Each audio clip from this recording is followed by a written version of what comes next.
Hello everyone, myself Dheeraj Kaushik, social science teacher. Welcome to my channel. हमने अपनी last video में जो बात की थी वो फ्रेंच रिवॉल्यूशन के बारे में की थी। आज हम उसमें बेटे आगे की बात करेंगे। अगर हम इस टॉपिक के अकॉर्डिंग बात करें, the outbreak of the revolution. देखिए, फ्रांस के अंदर अगर हम लुईस 16 की गवर्नमेंट को देखें तो लुईस 16 की जो सबसे बड़ी प्रॉब्लम थी वो क्या थी कि उसके पास पैसा नहीं था। और देखिए, कोई भी गवर्नमेंट जो होती है अगर उसे पैसे की ज़रूरत है तो वो क्या करेंगे, वो लोगों के ऊपर एक नया टैक्स लगा देंगे। तो अब जो लुईस 16 था उसे पैसे की ज़रूरत थी, तो इसलिए अब उसने क्या सोचा कि भाई मैं एक नया टैक्स लोगों के ऊपर इम्पोज कर दूंगा, तो उससे जो है रिवेन्यू जो है हमारा बढ़ जाएगा और जो हमारे खर्चे हैं वो आराम से जो है पूरे होते चले जाएंगे। अच्छा, अगर हम टैक्स के अकॉर्डिंग बात करें तो फ्रांस में रूल क्या था। फ्रांस में रूल ये था कि भाई अगर किसी राजा को टैक्स बढ़ाना है या नया टैक्स लगाना है तो उसे क्या करना पड़ेगा, स्टेट जनरल्स की एक मीटिंग बुलानी पड़ेगी।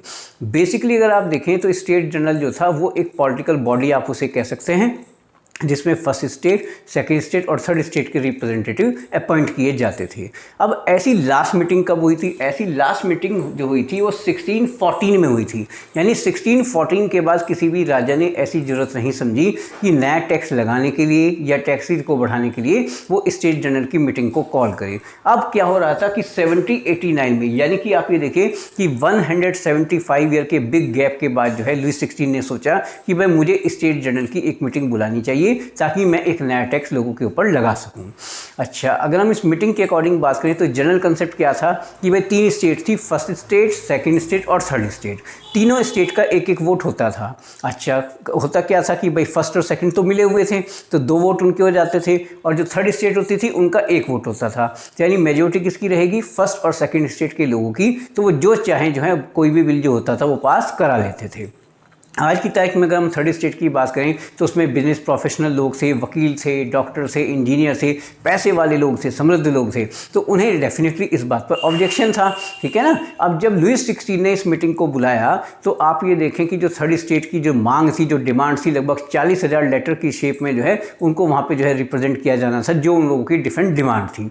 लेकिन यहाँ थर्ड स्टेट के जो लोग थे उन्होंने अपना जो प्रेजेंटेशन दिया, उनका क्या कहना था? उनका ये कहना था कि भाई जिस स्टेट के जितने लोग आप उतने ही वोट काउंट कीजिए। मान लीजिए फर्स्ट स्टेट के 300 रिप्रेजेंटेटिव वहां पे आते हैं तो 300 वोट मानिएगा, सेकंड के अगर 300 आते हैं तो 300 मानिएगा। ठीक है ना। और अगर भाई उसके जो है थर्ड स्टेट के भी आते, मान लीजिए 600 आ जाते हैं तो उन्हें आप 1 वोट ना माने, आप उन्हें 600 रिप्रेजेंटेटिव ही मानेंगे।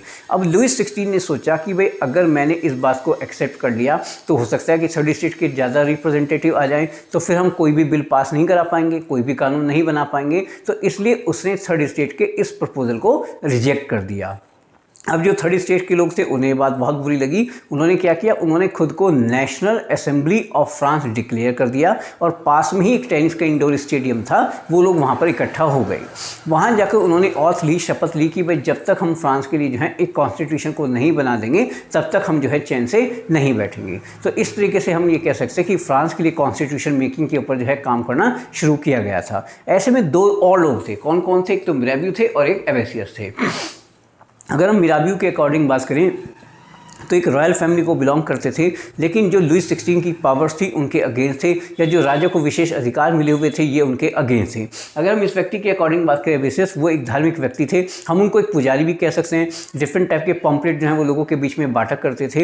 यानी इन दोनों की जो थ्योरी थी वो थर्ड स्टेट के लोगों से मिलती जुलती थी, और इनका यही कहना था कि एक आम आदमी को जो अधिकार चाहिए वो उसे मिलना चाहिए, और जो राजा होता है वो अपनी एबिलिटी के बिहाफ पे जो है आगे आना चाहिए, ना कि जो है वो सिर्फ वंशानुगत होने की वजह से या वो एक स्पेशल फैमिली या रॉयल फैमिली को बिलोंग करता है इसलिए आप उसे राजा बना देंगे। तो जिस टाइम फ्रांस की ये जो नेशनल असेंबली थी, यानी जो थर्ड स्टेट के लोग थे, वो एक तरीके से कहें तो देश का भविष्य बना रहे थे, कॉन्स्टिट्यूशन बना रहे थे, उसी टाइम जो है देश में तरह तरह की अफवाहें फैल रही थी। जैसे एक अफवाह ये भी फैल रही थी कि भाई जो बड़े बड़े लैंड ओनर्स हैं, जो जमींदार हैं, वो छोटे जो किसान हैं उनकी अंगूर की जो फसल है उसको ख़राब कर देंगे। ठीक है ना। तो इससे भी जो है चारों तरफ बड़ा अफरा तफरी का माहौल था। तो इस बार हुआ क्या कि जो इस तरह के लोग थे, छोटे किसान थे, तो उनको लगा कि भाई इससे पहले कि उनके लोग हमारे ऊपर हमला करें, हम उनके ऊपर हमला कर देते हैं। ठीक है ना। तो फाइनली उन्होंने क्या किया? फाइनली उन्होंने यही किया कि जो बड़े बड़े लैंड ओनर्स थे उनकी ज़मीनों पर, उनके गोदामों पर, उनके बंगलों पर हमला किया गया, है ना।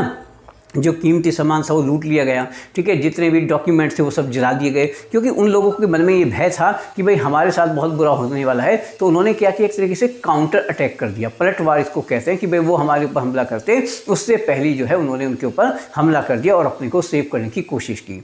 तो कुल मिलाकर अगर हम देखें तो फ्रांस के अंदर एक अफरा तफरी का माहौल था, लोगों को नहीं पता था कि भाई कब क्या होने वाला है, कैसे होने वाला है। हर व्यक्ति अपने को सेफ जोन में ले जाने की कोशिश कर रहा था। आज हम इतनी ही बात करेंगे। आप वीडियोस को लगातार देखते रहें, लाइक करते रहें, शेयर करते रहें और सब्सक्राइब करते रहें। Okay, thank you.